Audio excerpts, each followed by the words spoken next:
preparing for this new baby and things like that, I've been thinking a lot about how much I have learned as a mom, as a parent, and how much these past years have changed me, the good and the bad, and just kind of thinking about things that I look at differently now than I did when I started. Four kids have taught me a whole lot, and I know that I will continue to learn as we go. And I just thought it would be fun to sit here and reflect a minute on some things that I have learned, most of them the hard way. The things that I have learned as a mom, and if I could go back in time and write a letter to myself as a new mom, what would I tell that Jill? So that is what I'm going to do today. I'm just going to kind of reflect on some things that I would go back and tell myself kind of in advance if I could back in time. Although God teaches us as we go through life. He chooses to use on-the-job training most of the time, probably because it's generally the most effective. We probably wouldn't listen if we were told these things to begin with. But if I could go back in time, these are what I would tell myself. So the first one is something that I still have to remind myself of, but not near as much as I used to. And that is, don't compare your kids to everyone else's kids. Or even to each other, to their siblings. Even within our own family, don't compare the kids to their siblings. And this can be anything from comparing them developmentally as babies. When you have your new baby and you want to look at the statistics, when are they going to roll over? When are they going to sit up? When are they going to learn to walk? When are they going to start eating solid food? When are they going to be ready to wean? Each stage you want to look and see, well, how do they compare to everybody else? And then as the kids get older, maybe it turns into, well, so-and-so's kid is the same age as mine and they're already doing schoolwork. Maybe they can count higher than my kid, or they can, can my kid read as well as that child? Whatever. You can play the comparing game all day long. And what I have learned is it doesn't really benefit anybody, because each kid, each child is unique. They develop at their own pace. And aside from situations where maybe the child is a little bit developmentally behind, maybe needs extra help, aside from those situations, most of the time you just need to relax and let the child get there at their pace. And as long as you're working with them, whatever, and if it's a developmental thing of the baby learning how to roll over, they're going to get there. Enjoy where you're at for right now. And don't worry about comparing, because you spend all your energy comparing and trying to see which baby is, or which child is developing the fastest between you and your friends, and there's no point in it. It's very, very tempting, something that I spent a lot of time doing in the early days when I just had one or two kids. And then once I had our second and third child, then it became how do they compare to the first kid? Who's taller? As they're growing, at this age, which one was taller? Which one, as the babies were gaining weight, which baby gained weight faster?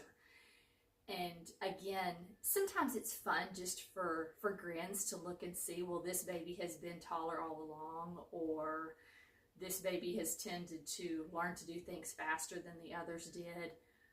But leave it at just for fun information. Don't hold it over that kid's head. Don't use it as, well, you've been slow all along, or you've been ahead all along. Just let it be for fun.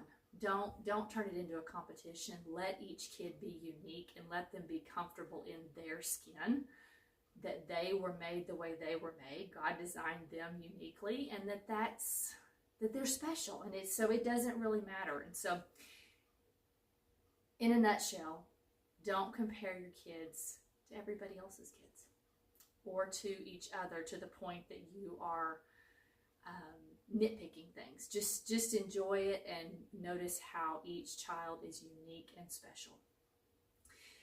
Number 2, this is one that I definitely had to learn the hard way, and I wish that I could just tell every mother out there this one because it is so important. And this is, let daddy help. Whether you have to ask the father to help or whether he's volunteering to, please be willing to let him help.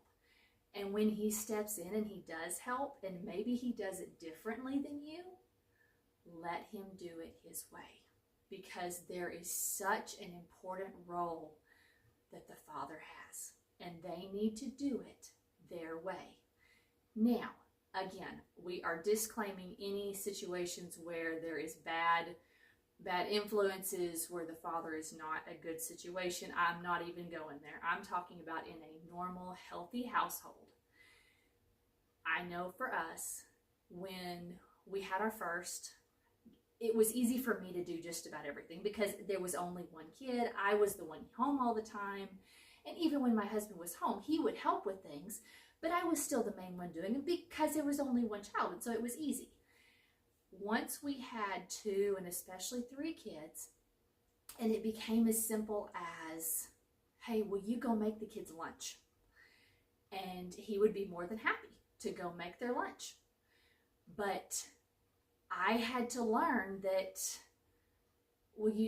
that maybe if he didn't make their lunch exactly the way I would have, or maybe if he fed them something a little bit different than what I would have fed them, I had to learn to back off. Let him do it. Because we even came to a point where he looked at me, and this is me being very kind of vulnerable here.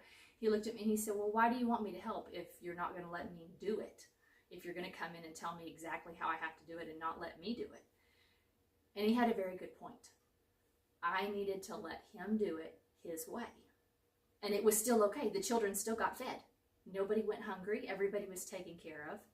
So whether it is taking care of feeding the kids, whether it's when the dad has the kid and they choose to go do activities, whatever it is, when daddy gets involved, let daddy be involved. It is so much more important for daddy to be a part of that child's life than it is for daddy to do it your way. So if I could go back in time and knock myself in the head and make myself understand that a whole lot earlier, it would have saved us a lot of frustration. But that is one that I have finally learned, that when my husband steps in, because he's a very active dad, he wants to be involved with the kids, and when he decides to step in, that means I need to let him, and let him do what he's going to do, because he loves these kids just as much as I do, and he's not going to do anything to put them in danger. He's not going to neglect them. He's going to love them and care for them in his way. And that's a very important thing for them to get to experience. And I don't need to get in the way of that. So that was kind of a big, deep point to the early part of this video. The next one is enjoy the process. Sometimes we get so caught up in looking forward to the next stage, especially when we are new parents and we have the young babies. We are constantly looking forward to the next stage. When this baby learns how to walk, or when they're going to be big enough that they're talking, or I can't wait until they're old enough to start school, or I can't wait until this, or I can't wait until that. You can spend all your time waiting for the next big thing, and you miss what there is currently. My mom gave me this magnet to put on my refrigerator, and this little saying plays into this very well. It says, enjoy the little things, for one day you'll look back and realize they were the big things. So instead of me sitting here and trying to constantly look ahead to, I can't wait until, because in my mind that's a bigger thing, I need to enjoy where we are today. Enjoy where each child is today. And that way, the future will get here when it gets here. But that way, when it gets here, I can look back and I can remember the fun we had at the previous stage. remember to enjoy, that you're going to want to be able to look back and enjoy it, and not just look back and go, well, I was constantly waiting for the next stage to come, for the next big development. So enjoy the process. This next one is kind of comical. Looking back on it, the more years that go by, the more I have to laugh at myself. And my husband laughs with me, and it's quite the joke. You can potty train an 18-month-old, but you can't do it in 3 days.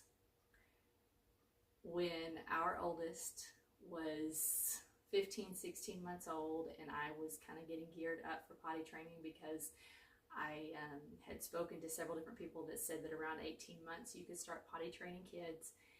And I was all excited about this and ready to do it.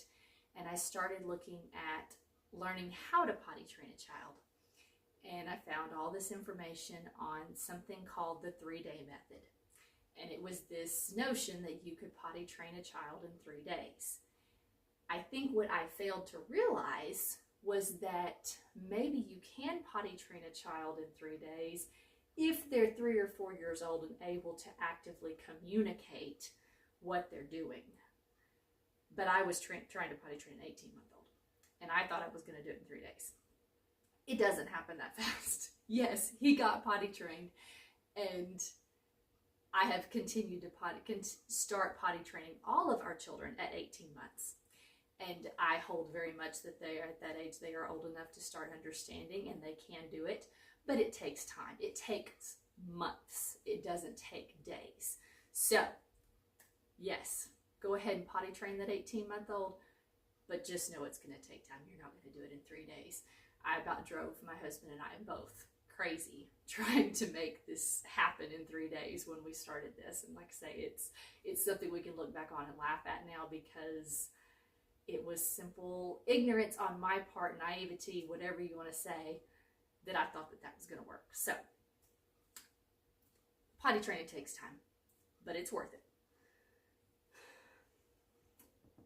Moving on from the idea of enjoying the process and not getting caught up in what's next, remember this, that each stage is hard, no matter what stage we're talking about. But it's just that, it's a stage. And with each stage that is hard, there is something also very special about that stage. When they're a newborn and you're up all night, you're not getting a whole lot of sleep, and it's hard to maybe function properly. Maybe you don't get to take a shower very often. Maybe you don't get to do what you want to do because you're constantly walking around trying to keep up with everything, and you're tired. And you're trying to take care of this baby, and it's hard. And you think, man, I can't wait for this to get past. But it's just a stage. And also in that stage, they're never going to be that little again. So while each stage is hard, just remember that it is a stage. It will pass. And while you may think that, oh, it'll be easier when we get on to the next stage and we get past this, there will be something hard about the next stage. But there will also be something equally special. So while you are in whatever stage you're in with your children, enjoy it. Find the joy in that moment, knowing that there's something about that age or that part of life that's never going to be the same again. They're going to change, and that's not going to be there anymore. Something that I'm still currently enjoying with a couple of our children is the speech development. You know, sometimes you listen to the little kids talk and you think, man, I can't wait for them to be able to speak clearly. And while you do want to encourage them to say their words correctly, to learn to pronounce the sounds, and yes, that is important. But sometimes there are the things that you hold on to, and those are the precious memories. Specifically, something in our house, there is a particular sound that in a word, a couple of our kids say a little differently. You know what they're talking about. It's not something that people can't understand them, but it comes out of their mouth very uniquely, and it's something that it's become a cherished thing. And we talk about it, and we talk about how they say it, and we don't make fun of them. It's not making fun of the way they say it. We just talk about the fact that this is how it comes out of their mouth. And it's something that my husband and we're going to miss when one day we wake up and all of a sudden they say those words the right way. So just know that each stage has its special moments, just like it has its hard moments.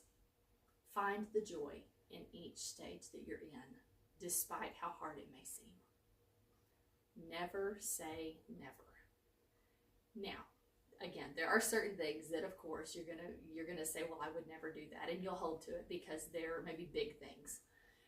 But there are a lot of things in parenting that someone, especially somebody who doesn't have children, and they're looking in maybe at someone else who has a family, and they say, if I have kids, I would never do that. When I have kids, my kids are never going to do that. I'm never going to do that as a parent. Be careful what you say, because in the end, you realize that no matter how good of a parent you are, every kid is going to eventually throw a fit of some sort, and you're going to be in a public place. Now, how you handle it and how that child is disciplined or trained from that situation will very much impact the future. And does that continue to happen? Yes, but you can't sit here and look at someone else and say, well, my kid would never do that because we would never let them do that. It's probably going to happen at some point. One that I personally have had to learn from was, I always had in my mind that my girls, I would not paint their fingernails until they were old enough to care for their nails themselves. So thinking, 10, 11, 12-year-old girls that would then be allowed to paint their fingernails. That was kind of how I grew up, and so I didn't really, in my mind, that little girls need to paint their fingernails. That's silly. Well, because this actually started, my husband actually kind of started this one. He painted our daughter's fingernails one day when I was gone doing something else, and she was young. She was just a couple of years old, but she had asked Daddy to paint her fingernails.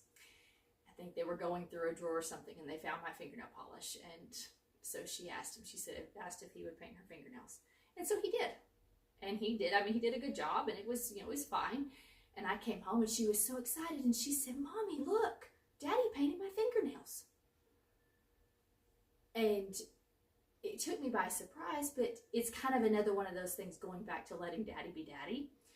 He didn't hurt anything, so her fingernails were painted. But because of that, it kind of opened that can of worms. And so then she knew what it meant to have her fingernails painted. And because we had done it before, we couldn't really sit there and say, no, we can't, we're not going to paint your fingernails. And so it's become something that we do periodically. And you know what I learned? It doesn't hurt anything. It doesn't hurt anything. It doesn't really matter. It's okay to let them have their fingernails painted. And so now it's something that they get to do on a special occasion. And it's a fun thing. It's a special thing. It's something they enjoy. But again, I, as a young adult, as a new parent, was like, I'm never doing this. And then now I find myself doing it. And I've learned that it's really not going to hurt the kid any.